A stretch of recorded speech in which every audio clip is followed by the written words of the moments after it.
Home, driven out to left field. Oh, watch it fly, Cal Stark, all the way up and out of here. Home run number 7 goes 378 feet to left field. Double digits on the board. In this press box. The 0-2, a backhanded play by Scales. The throw to first on a hop is in time. What a play, Luke Scales. You were close on the first time. The second time you got it done, Mr. Scales, and there is one away. Season. The first pitch to Hartman is driven out to right center field. Watch it fly off the light pole. It is out of here. First pitch swinging, first pitch crushing. Double digits on the scoreboard for the Fish Tacos. It's 10-1. Warming up out there. This one's chopped to the left side on the run. Kamayu Neighbors, hat falling off. What a throw again. Can't cool this man down defensively.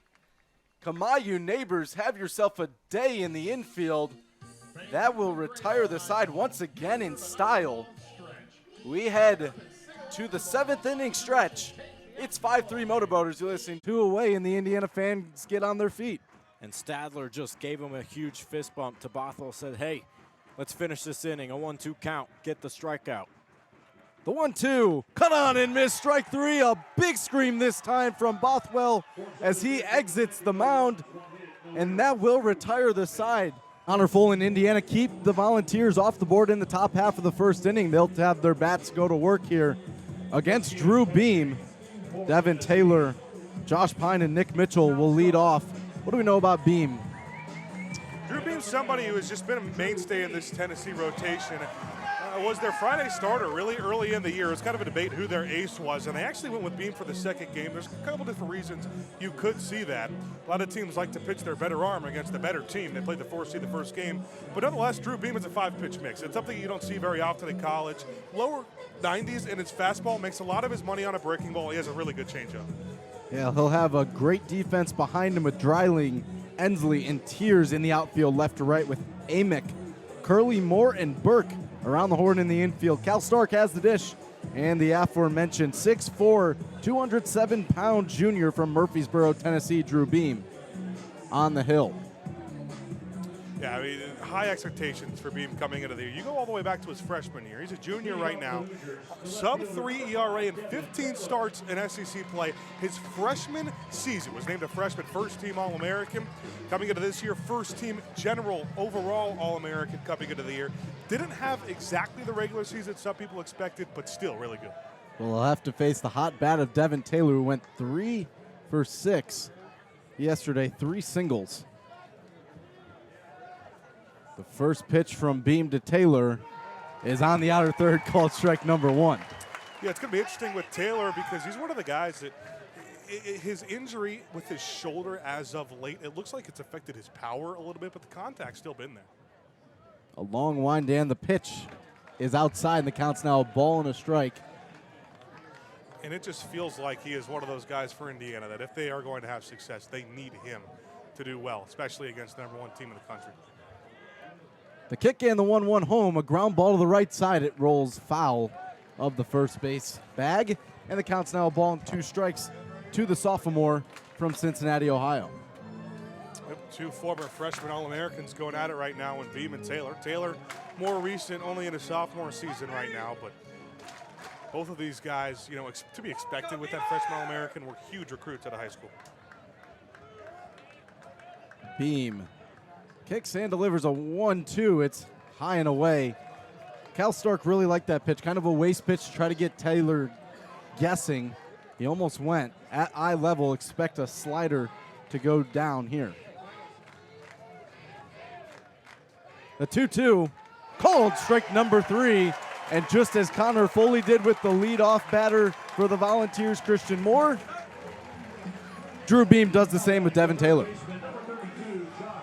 Yeah, it's something Taylor struggled with. He's had pretty good plate discipline in his first 2 years here at Indiana, but it feels like as of late, he's watched a lot of strikes go by and a lot of strike 3s go by. And sometimes that can be a byproduct of the injury.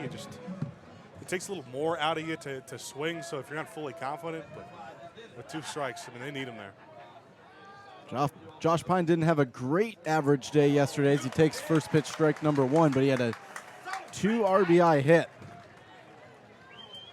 en route to the victory over Southern Miss in yesterday's ball game. The 0-1 home to him outside for ball number 1. Yeah, like I said, it's a little more relaxed when you're talking about the pitch count for Tennessee and Drew Beam because they have a really good bullpen. They have so many options out of their pen, so many different arms they can use, as Indiana just needs Foley to roll. Very slow wind from Beam. He fires the 1-1 home, and it's fouled away to the right side.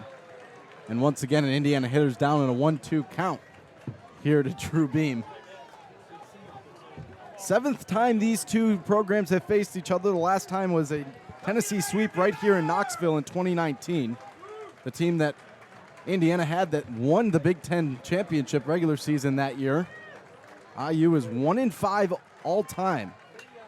The 1-2 is a weak liner right to the second baseman Moore. He makes the grab. 2 up, 2 down in the Indiana first. First game between these two teams was in 1917. 107 years ago was a 5-2 Tennessee victory. And the last time the Hoosiers won was here in Knoxville in 2011. I know Austin Render for Indiana Radio usually does the trivia questions, but we might have one later. In steps Nick Mitchell into the left-handed batter's box. 351 hitter, 49 RBIs. First pitch to him's outside. Had 2 walks in yesterday's game. A 1-for-2 performance, scored 2 runs of Indiana's 10. The 1-0 home catches the bottom part of the zone, called strike number 1. Yeah, it feels like we've had a pretty large zone so far. We saw a little bit with Connor Foley getting a little help, but these Indiana hitters, they have had issues with backward Ks this year. The 1-1 once again catches the outside part of the zone. And for the 3rd consecutive batter to start this game, a 1-2 count for Drew Beam. Here come the Volunteer fans.